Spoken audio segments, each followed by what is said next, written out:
মুছলিম ছাত্ৰ সন্থাই এখন সংবাদমেলৰ আয়োজন কৰিছোঁ। সংবাদমেলৰ আয়োজনৰ উদ্দেশ্য হ'ল মুখ্যমন্ত্ৰী মহোদয়ে যি ধৰণৰ এটা জাতি জনগোষ্ঠীক টাৰ্গেট কৰি যি এই উচতনিমূলক বক্তব্য দি আছে যে আমি প্ৰথমতে মুছলিম ছাত্ৰ সন্থাই দাবী জনাইছোঁ মুখ্যমন্ত্ৰী ডাঙৰীয়াই পদত্যাগ কৰিব লাগে, কাৰণ তেখেতে সংবিধান উলংঘা কৰি এটা জাতি জনগোষ্ঠীক তেখেতে টাৰ্গেট কৰি কিছুমান কথা কৈ আছে। সংবিধানৰ মুৰব্বী এজন হৈ এখন ৰাজ্যৰ মুখ্যমন্ত্ৰী হৈ তেখেতে এটা জনগোষ্ঠীক টাৰ্গেট কৰি এটা জাতিক টাৰ্গেট কৰি এনেকুৱা ধৰণৰ বক্তব্য দিয়া বন্ধ কৰক আৰু তেখেতৰ পদত্যাগৰ আমি মুছলিম ছাত্ৰ সন্থাই দাবী জনাইছোঁ আৰু আমি ৰাজ্যপাল মহোদয়ক অনুৰোধ জনাম যে তেখেতক মুখ্যমন্ত্ৰী পদৰ পৰা বহিষ্কাৰ কৰক। এটা জাতি জনগোষ্ঠীক কিমান আৰু টাৰ্গেট কৰিব, কিমান অন্যায় অত্যাচাৰ কৰিব। আপুনি অলপ মানৱীয়তা ধৰ্ম দৃষ্টিৰে আমাক চাওক, আমিও মানুহ হয়। আমি কৈ থাকে যে বাংলাদেশী, আমিও তেখেতসকলৰ সৈতে একমত আছোঁ যে বাংলাদেশী এটা এটাকৈ ওলাই আপোনালোকে বাংলাদেশলৈ বিতৰণ কৰক। 1971 চনৰ 25 মাৰ্চৰ পিছত যিসকলে আহিছে তেওঁলোকক বাংলাদেশলৈ পঠিয়াই দিয়ক। বাংলাদেশৰ লগত আমাৰ কেতিয়াও আপোচ নাই, কিন্তু বাংলাদেশীৰ নাম লৈ এটা জাতি জনগোষ্ঠীক টাৰ্গেট কৰা মুখ্যমন্ত্ৰী মহোদয়ে বন্ধ কৰক।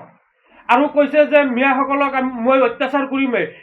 এখন ৰাজ্যৰ মুখ্যমন্ত্ৰী হয় সংবিধানৰ শপত খাই এনেকুৱা কথা কেনেকৈ ক'ব পাৰে? আমি মুখ্যমন্ত্ৰীৰ পদত্যাগৰ দাবী জনাইছোঁ। আমি মুছলিম ছাত্ৰ সন্থাই তেখেতৰ পদত্যাগ জনাইছোঁ আৰু মুছলিম ছাত্ৰ সন্থাই আমি এইটো মানৱ অধিকাৰৰ দৃষ্টি আকৰ্ষণ কৰিছোঁ যে এটা জাতি এটা জনগোষ্ঠীক টাৰ্গেট কৰি এনেকুৱা কথা মুখ্যমন্ত্ৰী মহোদয়ে কোৱা বন্ধ কৰিব লাগে। আৰু তেখেতে কালি কৈছে যে মিয়াসকলক যদি কোনোবাই ৰিক্সাত উঠে যে 5 টকা ভাড়া হ'লে 4 টকা দিব। তেখেতসকলতো দুখীয়া মানুহ, তেখেতসকলক ভাড়া নিদিয়া এনেকুৱা টুলুঙা মন্তব্য মুখ্যমন্ত্ৰী কেনেকৈ ক'ব পাৰে?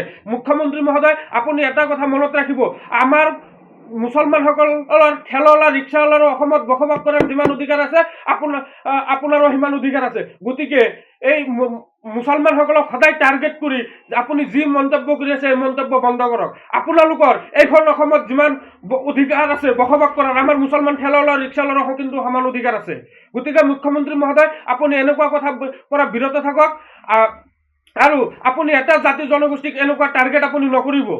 নিৰ্বাচনৰ বৈতৰণি পাৰ কৰাৰ কাৰণে, একমাত্ৰ 26 নিৰ্বাচনী বৈতৰণি পাৰ কৰাৰ কাৰণে আপুনি এটা জাতি জনগোষ্ঠীক সদায় আপুনি গালি পাৰি আছে। আপুনি এই গালি পাৰাটো বন্ধ কৰিব লাগে।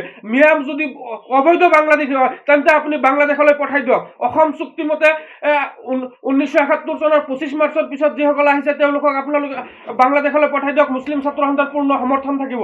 কিন্তু বাংলাদেশীৰ নাম লৈ যিসকলে প্ৰকৃত ভাৰতীয় নাগৰিক তেওঁলোকক হাৰাশাস্তি বন্ধ কৰিবলৈ আমি মুখ্যমন্ত্ৰীক দাবী জনাইছোঁ আৰু মুখ্যমন্ত্ৰীৰ পদত্যাগ আমি বিচাৰিছোঁ। মুখ্যমন্ত্ৰীয়ে সংবিধানৰ মুৰব্বী হয়, এটা ৰাজ্যৰ মুখ্যমন্ত্ৰী হয়, সংবিধানৰ শপত খাই এনেকুৱা টুলুঙা মন্তব্য কৰে যে মই মিয়াক অত্যাচাৰ কৰিয়েই যাম।